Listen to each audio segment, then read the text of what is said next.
Classical conditioning and how to approach it will be the topic of our discussion with Nancy Tucker in today's episode. Stay with us.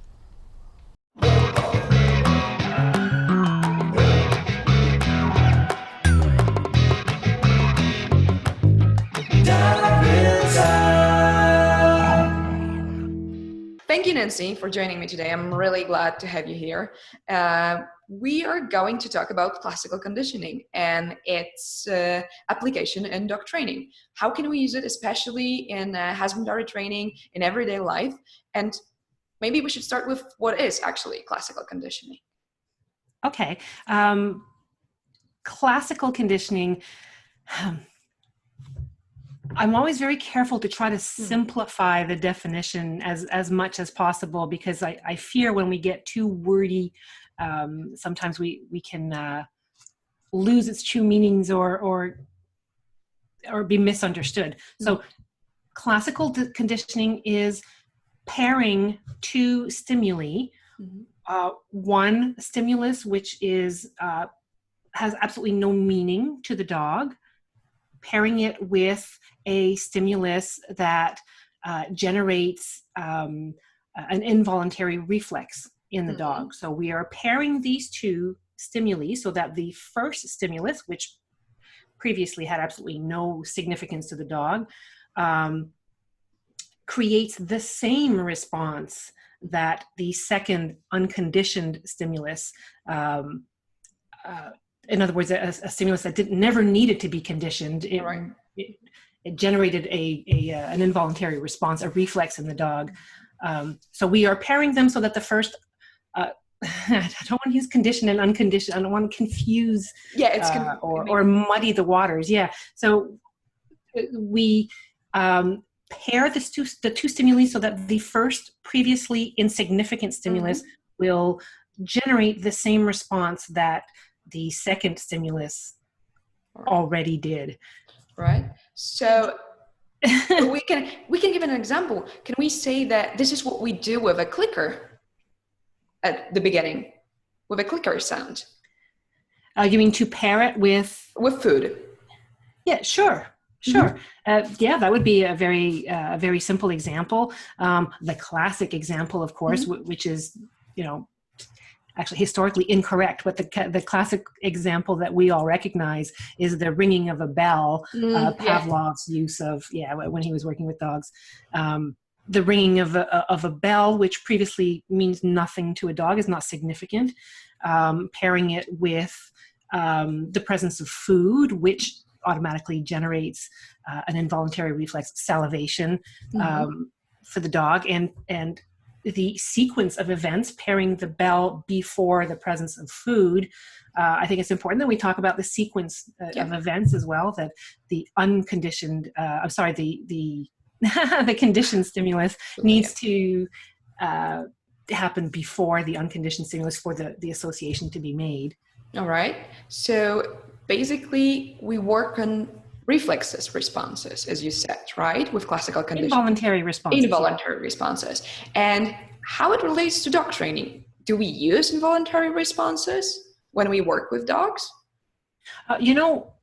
Classical conditioning doesn't only mean that we work with involuntary responses, because we could, in the future, once that bell has been classically conditioned to mean something, we could pair something to the bell.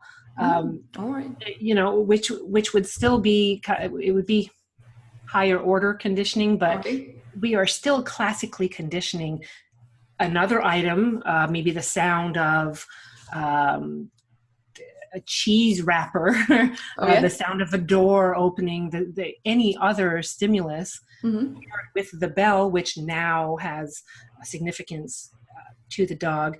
We are still classically conditioning two stimuli together. Okay, so it's like a ladder. We can go up with the stimuli that we use. So we have a bell. We going forever, Okay. We can keep conditioning things, pairing things together so that the dog, and I say the dog because we are talking about dog training, but really any being, but the dog, so that the dog makes an association. We can, as long as we control when the stimuli happen, and we control the sequence of events, and that we make sure that every time that first stimulus occurs, the second one also occurs every single time. Then the association is made. Okay, so the sequence is important, as you said. The sequence is crucial. Yeah. All right. Yeah. It's crucial. And we hear in dog training world that Pavlov, the father of classical conditioning, is always on your shoulder. What does it mean? How can we explain it to the people? What does it mean that Pavlov is always there? Well, I think what we need to remember when we're working with dogs is that classical conditioning or associations are made regardless of whether we're controlling them or not. They're happening. So I think that the better we are as trainers, the more conscious we are of this, and to make sure that we try to control these situations, these contexts as much as possible in order to get the result that we want. But we need to remember that no matter what we're doing, classical conditioning is taking place all the time. Oh, this is so important to remember, that this can actually change how our training goes and whatever we do. So classical conditioning is very important. It's not only operant conditioning we do with dogs. Exactly. Yeah. And there's a lot of talk too about in the dog training circles that in order to affect emotional responses, we use classical conditioning.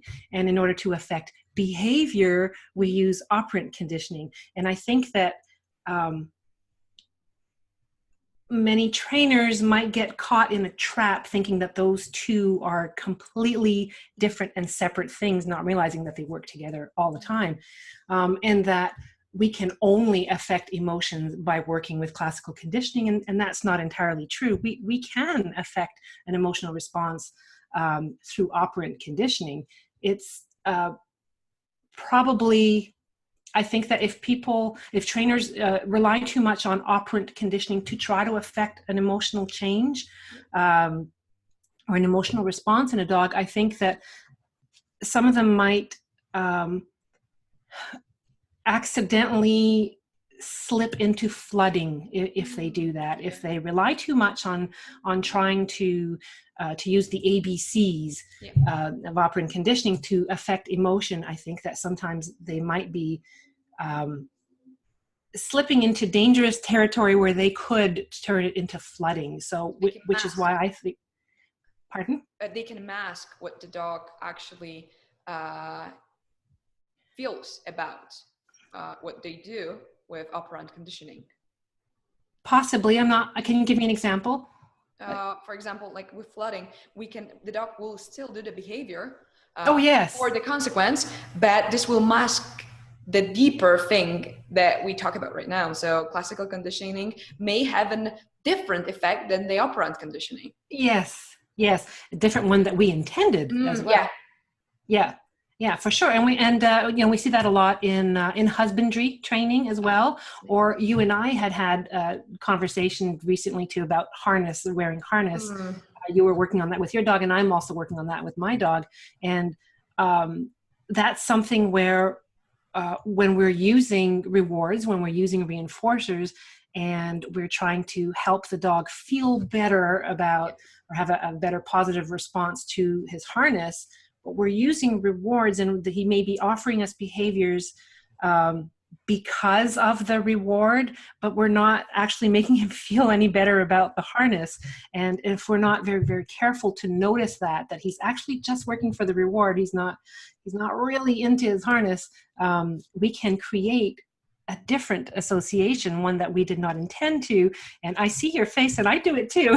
We all do it. And that's why I see that's why we have to be extra alert and conscious, because Pavlov is always on your shoulder.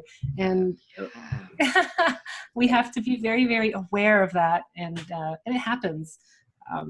It's not that if it happens, it's not that we're a terrible trainer. What's important is to notice it immediately and to adjust our approach.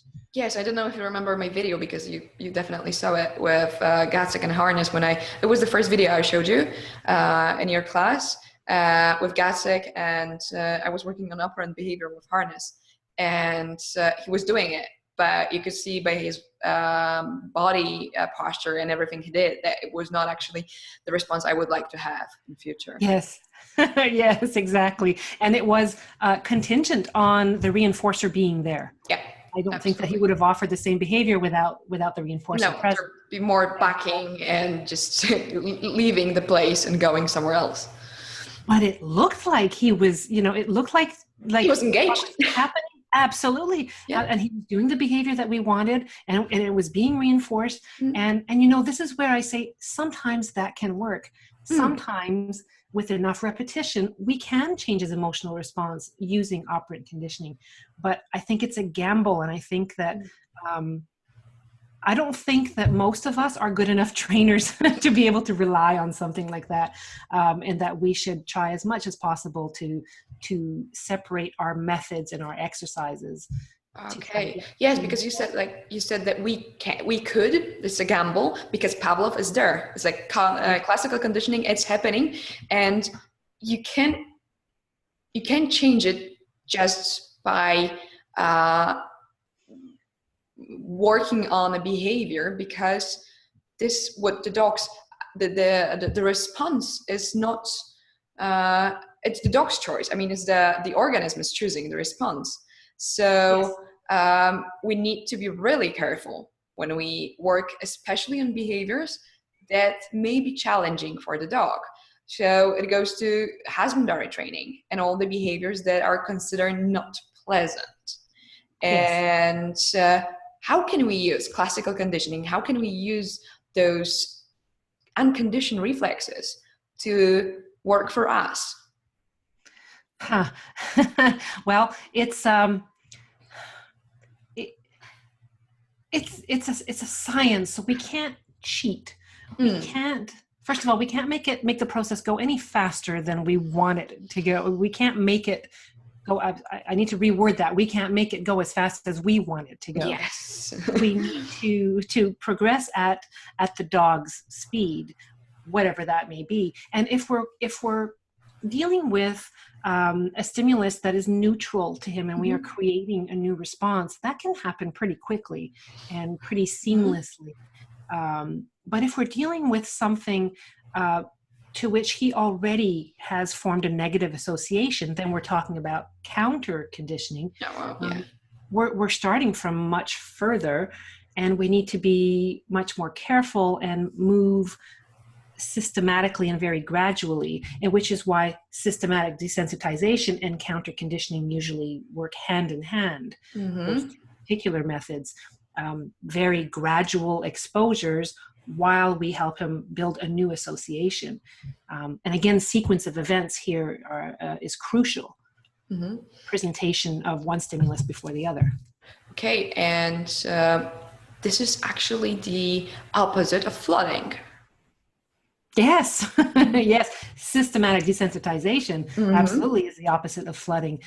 Not that flooding can't work. Of course, it can work, but it can really go badly, and it can backfire. And it's not a very kind thing to do.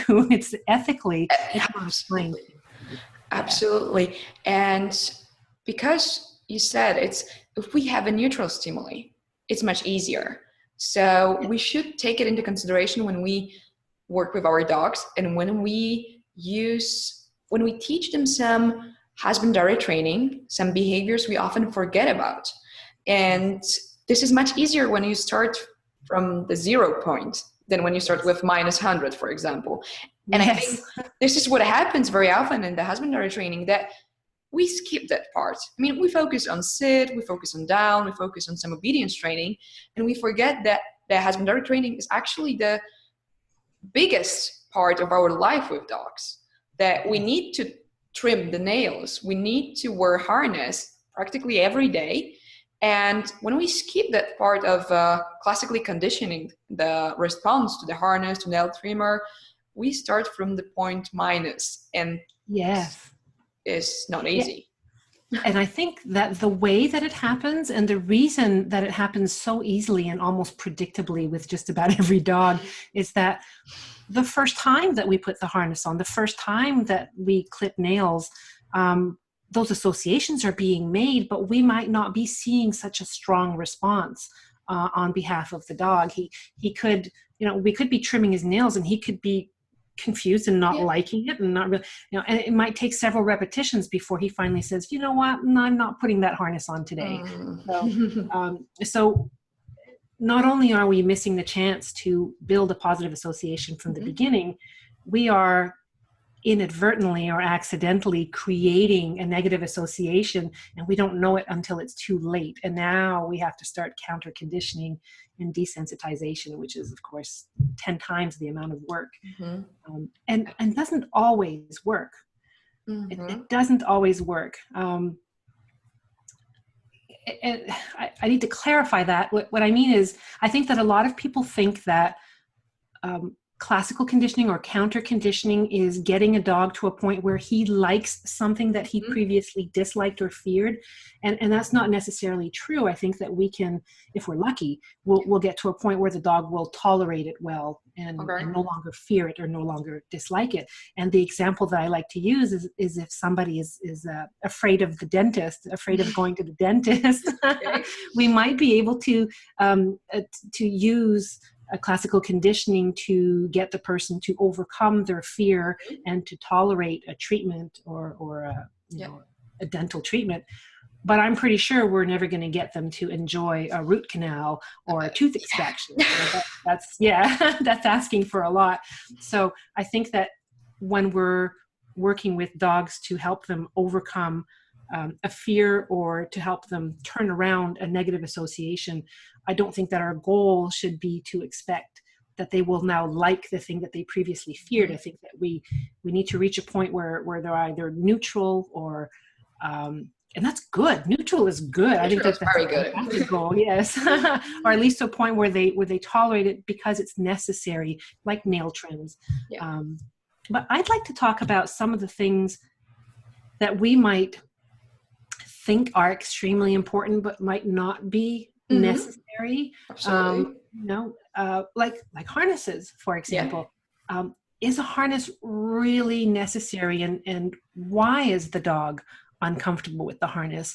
If I look at my own dog, it's a physical response. I think that the physical sensation of having the harness on for him is absolutely unpleasant, and I don't think I'll ever get him to like it. I've gotten him to tolerate it, but I see he doesn't like it, and he has a threshold after about an hour of wearing it. He's had it. He wants it off. And I have to think to myself, is it crucial that I have my dog wear a harness? I know that in some cases, there may be a medical reason why a dog needs to wear a harness instead of a collar, but if not, if a dog can wear a collar, when I say wear a collar, if we can attach a leash to a collar, the dog isn't pulling, the dog isn't jumping, he's not hurting himself, why don't we do that instead? Why shouldn't we look for a simpler solution to the problem rather than trying to throw science at it to get it? It's good, really, because sometimes like the antecedent arrangement and choosing a different solution is what we can do instead of really trying to change the dog's behavior. We can change the thing we want to use. Yes, absolutely. And I like to give an example too of dogs who but dogs who bark outside the window, dogs who are aroused by seeing things outside, whether it's cars or people or other dogs or motion outside the window. We could, of course, design a very elaborate plan to desensitize or counter condition the dog to try to train a new behavior, in the presence of a certain stimulus. That's a big, complicated plan when we could instead manage the situation, or antecedent arrangement where we could put frosted decal on the window to prevent access. Yes, yeah. To control his access to the visual access to whatever it is that's making him bark, and it's a much simpler solution. Absolutely. And it is a band-aid solution in that we're not we're not really solving the behavior issue, because if we take, if we open the curtains or remove the decals, the dog will bark again.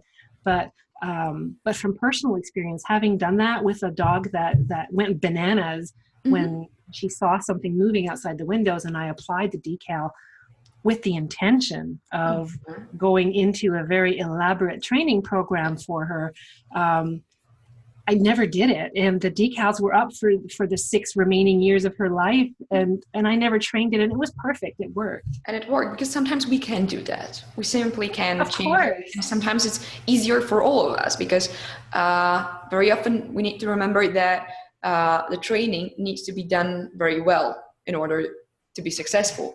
And very often we as a handlers are to be blamed for lack of success, that our timing was not correct, the sequence of events was not correct, and very often that we can't control the environment. And sometimes it's crucial, because it's like the example I had with Gatsik and harness. It is really difficult for him, because he has a health issue. He can't wear a collar, so he has to wear harness, and it is really hard at first to just take the harness away, because you need to do that. You need to first change this, that he's not wearing harness, in order to work on it. Yes. And if you have a chance to wear a collar and it's not harming your dog, then I would definitely do that instead of all the work. And I don't think he will ever be really enjoying his harness. It's working right now. It's really much better than it was. Yes. But it's not going to be perfect, but it's okay. I don't think we are going for perfect, right? Right. I think that is a very important point. I don't think, in my personal view, even as a professional trainer, I don't think perfect is ever necessary. But I'm not involved in any sort of training that requires perfection. If somebody is training for sports, or if somebody is training for obedience trials, or where perfection or very precise behaviors are very important. I work with pet dogs where perfection is never important, that I know of. I mean, I can't think of an example where a perfect behavior would be important. I think, though, that as long as trainers, when we're dealing with clients, with handlers and their dogs, as long as they are happy with the result, and as long as the dog is happy, as long as his quality of life is positively affected, I think that pretty much any solution is good, as long as it's good for both the handler and the dog. Absolutely. Yeah. A few days ago, I was doing, I was recording one of the episodes with my friend, a trainer from Australia, and we were talking about what we should teach the pet dog owners that is important. And we came to a conclusion that it is important to teach them that dogs are dogs, and some behaviors are normal, that you don't need to strive to the video you saw on YouTube. With a perfectly obedient dog, and the dogs, they bark, they do various things, because this is not normal, and we shouldn't really be focusing on making them a puppet, right? Yes, and where did that come from? Where did we move away, so far away from normal dog behavior? Yeah. It's incredible to me how important it's become to people to really suppress these behaviors and to try to modify perfectly normal dog behavior. But I think too that there's a lot of social pressure involved, where people feel that certain behavior is not normal or not acceptable and it needs to be changed. And I think that as trainers, I think that we have a responsibility to help them understand what is normal dog behavior. And often it makes them go, oh, well, and now that I know it's normal, then I don't need to worry about it anymore. But again, coming back to our main topic of classical conditioning, I think that as long as we do our very best to help improve the quality of life for the dog and their handler. And using classical conditioning, like you say, from the very beginning to help them understand that, you know, your puppy's nails will need to be clipped all the time, regularly. So let's get working on that. And he'll need to wear a harness. Let's get working on that. As long as we can get those things, those messages across, rather than your dog needs to heel on the left-hand side. Let's start this now at 9 weeks old. You know, that can wait. Let's start with the husbandry. Let's start using some classical conditioning to get the dog to enjoy things that are going to be part of his normal life. Absolutely. This is very, very important. I think that if all people started with puppies, if they started going to the vet and doing classical conditioning, I mean, the vet experience doesn't have to be, or does it have to be unpleasant? Can we make it neutral, the vet experience? I think that we can make a large part of it at least neutral, in that it is familiar and not scary. I think if we can remove the element of fear, then, you know, when we are actually at the vet with a problem, which is when the dog will be stressed, if the dog will be fearful or will be could be aggressive because, you know, he's in pain. So if we can do whatever we can do in the very beginning to make the experience of going into the animal hospital, meeting the staff members, of being in an exam room and having created a positive association with that, it will greatly reduce the stress level when we actually need to be in there for a health issue. And there are, what are other behaviors? What would you say we forget? What behaviors we just skip during early phases with our dog that may be necessary in future, that we may benefit in doing some classical conditioning training? Well, and this will sound weird coming from me, because I don't use crates. I use them with puppies. I use crates to facilitate house training, and at times to confine the puppy when it needs to be confined for safety reasons or whatever. But I think that for some people who may be involved in dog sport, who may travel frequently with their dog, I think what's important is to, and of course we're assuming here that everyone has a puppy. Not everybody adopts puppies, but we're lucky enough to start with a puppy. I think that if we can establish first clearly in our mind what lifestyle we expect this dog to have. Do I foresee my dog being in the car often? Do I foresee my dog needing any specific or particular skills as an adult? Well, we would need to begin now to help him form positive associations with whatever is involved in that scenario. So if it's riding in the car, if it's being in crowds, you know, or being in a dog sport venue. I can't remember your question. Was your question what behaviors? I mean, what can we focus on before it goes bad? Oh yes, okay. Yeah. What can benefit our life in future? Yeah, and our life and the dog's life. Of course, like our together. What I think people don't realize either is the importance of the association the dog makes with our presence, our mere presence. You know, that when we are interacting with our dog, as much as possible, if we can make every interaction a positive experience for him, there will be negative or scary or unpleasant interactions between us and our dogs in the future. And I think that it would be unrealistic to think that that wouldn't happen. You know, that one day we lose our cool, or we get angry, or we yell, or we, you know, it happens. And I think that if we consciously make every interaction as possible, as positive as possible when we first have our dog, whether he's a puppy or an adult, you know, the first interactions, and to make sure that our presence means good things to our dog. And this is all part of classical conditioning as well.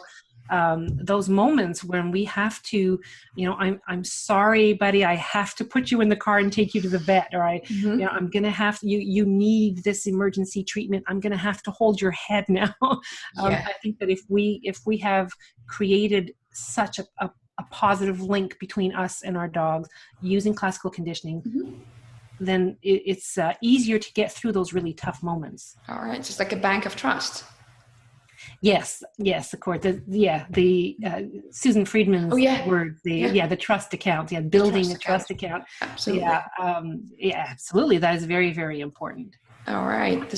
And what if we don't have a puppy, as you said, because not all people have puppies. They have rescue dogs, or they have an adult dog that already has a vet association. Does it mean that we shouldn't really, we are starting from minus, we don't start with neutral, but people often get confused here and they ask, if I feed my dog when he has some issues, let's say with the vet, am I not reinforcing his fear? And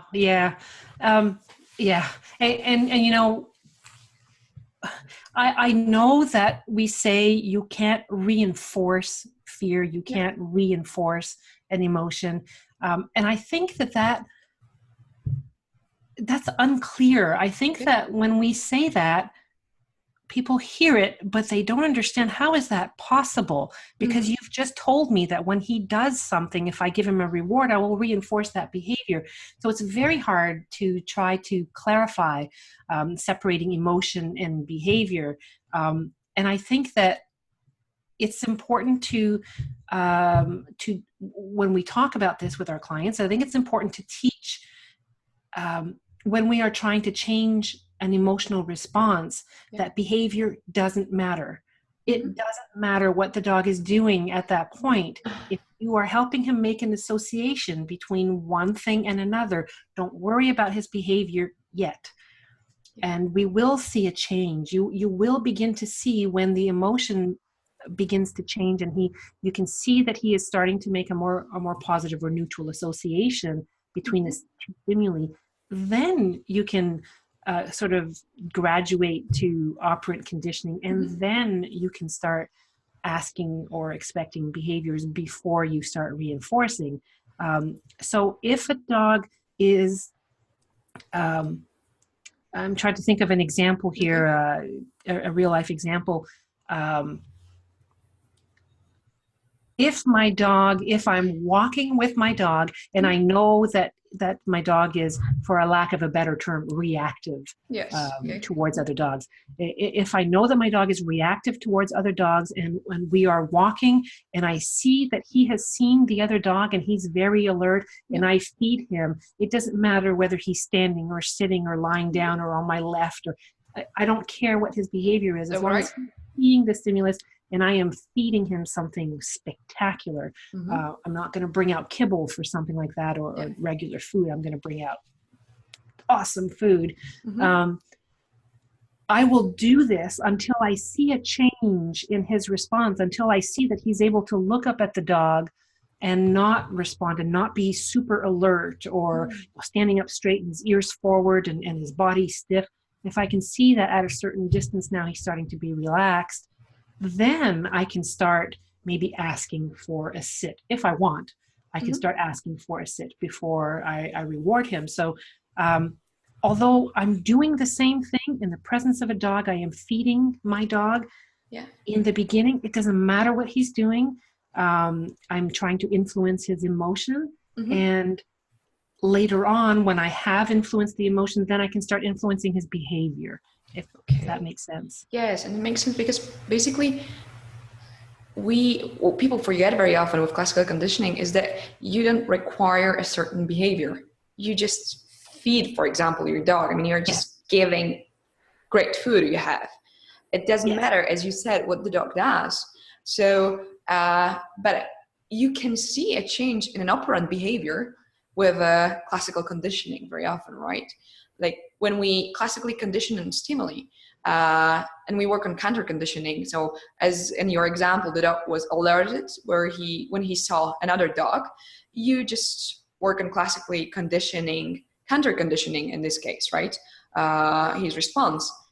You will see a change in his operant behavior also. What he has learned before, how to behave in the presence of a dog, this will also change when Yes. Response, classically conditioned response will change. It will also influence the behavior, operant behavior. Yes. Mm-hmm. Yes. And if there is a particular behavior that we want to mm-hmm. train, if there is something that we would like him to do in the presence of another dog, then it would be the right time to mm-hmm. affect that once we have already changed his emotional response. But this is where I say that I think that some people say, well, why can't I just ask him to sit when he sees another dog? And by sitting, won't he feel more relaxed? Yeah. And that is very unclear, very muddy waters, because mm-hmm. yes, it's true that you can affect behavior through operant conditioning, mm-hmm. but I think that is very hard. And that's where I say that we can accidentally flood. You know, what we were talking about your dog with the harness mm-hmm. before, where, okay, he'll do the behavior because he knows that there is a reward, there is a reinforcer at the end mm-hmm. of it. But are we really affecting his emotional response to the sight of the other dog? I'm not sure that we are. We might be. Even worse. With Gatsig and the harness, it got even worse. And that is a possibility. So it's a gamble, mm-hmm. Which is why I think it's best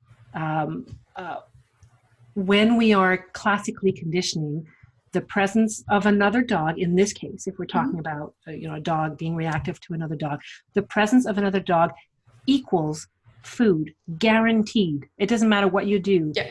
When that dog is there, the food is going to happen, guaranteed. Mm-hmm. And when we're talking about operant conditioning, of course, is in the presence of this stimulus, in the presence of the other dog. If you do this behavior, food will happen. Consequences will follow, yes. Exactly. So I think it's important to start with the guarantee, mm-hmm. and then once you start to see it affect, and I guess you're right. You know, if in order to be able to tell whether his emotional response is affected, his behavior will be different. Yeah. And that's how we can tell. Yeah. That's how we read emotions, right? Yes. Because they can't tell us how they feel. So we have to rely on behavior. And so it's... And I can see that we're going down this slippery slope now where we're going to be, how do you read emotions? How can you tell? How can you... And that is a whole other debate. Oh, yeah. I am not qualified to get into. Yes, I'm very... I am scared to talk about emotions because it's really deep topic. And this is something, especially with someone who's working and has something to do with ABA, emotions, and how you speak about them and how you say that you influence emotions. This is really a different topic for another conversation, because it's like, wow, is there so much there that we could talk about actually? How do you quantify? How do you measure? How do you... How do you tell that this is fear and not fear with I'm lacking emotions. With another... This is a topic that can paralyze me. Me too. So yes, we can. Yeah. Absolutely. But classical conditioning is about unconditioned reflexes, right? And basically, this is what you change. This is emotions, because we know they are there. We absolutely are sure every living creature has emotions, right? So dogs, they have emotions. But when we use classical conditioning, we work on unconditioned reflexes, but we also change emotions because it's an association we make. Yes. Absolutely. Yes. Mm-hmm. When you say we work on unconditioned reflexes, we work on pairing things. Yes. Yeah. To elicit that same sort of unconditioned. Yeah. That's right. Yeah. Just a shortcut. Yeah, exactly. Absolutely. And I think this was important what you said about the fact that we can't reinforce fear, and that we should focus just on classical conditioning part of the equation when we have a problem. And this is something like I like to, because many people say that, but yes, you are feeding the dog when he behaves badly, right? When he behaves in a way I don't like it. But when you go and think about even yourself, that if I am afraid of snakes, let's say, and I am somewhere in the vicinity of the snake, and someone is giving me sushi, because I love sushi, this would absolutely not reinforce my feelings and how I feel about, I mean, this will not make my feelings stronger, the bad feelings, I mean, the fear feelings stronger when I get sushi. It may even change my response to the positive way. Well, it depends. It depends. And I think that this is, I think that this is why it is so important when we are working on counter conditioning to consider the desensitization part of it. Because if, for example, I am too close, my dog is too close to the other dog and is barking, and trying to feed my dog yummy cheese during that time, my dog is over threshold. So I will probably just forego the food and get my dog out of that situation. Yes. We've gone too far. Let's do something else. So if you are in a room with a snake and you are screaming, chances are sushi is not going to do a whole lot for you right there. Sushi at that moment, probably. No. So if you are receiving sushi because you are seeing a snake at a very safe distance and you are not really responding fearfully, so this is where I think that the argument of whether or not we are reinforcing a negative emotion or reinforcing bad behavior, being something that is not desired. Yes. Chances are we're doing it wrong if that's what's happening, because the dog is way over threshold. He is too close to that stimulus. Yeah. That's why we should start with neutral stimulus because it's easier. Yes, of course, it's easier. Yeah, and before we engage in any sort of treatment using desensitization or counter conditioning, or even before we engage in a plan to positively to create a positive association between two stimuli, I think that we need to practice our skills. We need to know to really understand the importance of the sequence and the timing. And they are skills. They are mechanical skills. And I think that we need to practice them. And if you remember that in class, one of the first things we did was just practice our skills, because we understand the concept. Yeah, I get it. I present the first stimulus and then I immediately present it. Yeah, I got it. But then when you actually go to practice it, it's not that it's not easy. It's just that we need to create a muscle memory. We need to create the ability to present one thing then the other. And when you talked about classically conditioning a dog to a clicker, to have him make the association between a clicker and the food, well, people who are new to clicker training, it can be very confusing. It's click and then reach for the food. And new trainers, we often see them click and reach for the food at the same time. And I gave an example in my class, a real life example of people sometimes, instead of clicking and throwing the food, they throw the clicker. Yes, it happens. Because it's mechanics. It's a mechanic skill. It's a choreography. It's steps have to happen in a certain order. So we need to practice with things that are unimportant first, just to get our mechanical skills. And when I say unimportant, I use the example in class of classically conditioning a completely benign stimulus, something that means nothing to our dog. And for an example, what's that? Like a bottle of water, for example. Yeah, exactly. And in the example that I gave with my own dog, it was an ice cube tray. Yeah. Just to, where I presented that to him and it meant nothing to him. And then I presented the food and I repeated that enough so that when I pulled out an ice cube tray now, he's like, yeah. But it could have gone wrong. I could have presented them at the same time, or I could have presented the food and then the tray, and I would not have succeeded in classically conditioning the response that I was looking for. So it's important, I think, as trainers to practice with insignificant items like an ice cube tray or a pen, or to practice our mechanical skills before we start trying to work with the important stuff. And with counter conditioning, which is even more especially difficult. When we're working with something the dog is already afraid of. And we can make classical conditioning work against us, right? Not in our favor. We can do it. We can make the dog actually have a bad response. Yes. This is two ways, right? It's not only one way. Yes. And that is, I think, where the importance of sequence of events comes in. I see people sometimes smearing peanut butter or putting something that the dog really likes in front of them. And when the dog starts to eat, then they start clipping their nails thinking that the dog is distracted, or and it could work for, several times, but the dog is making an association where now every time you present that food, he thinks, oh God, no, not my nails. Not peanut butter. Yeah, no peanut butter ever again. Yeah, he hates peanut butter now. So that's entirely possible. And it's 100% due to the sequence of events, what is presented first and what is presented second.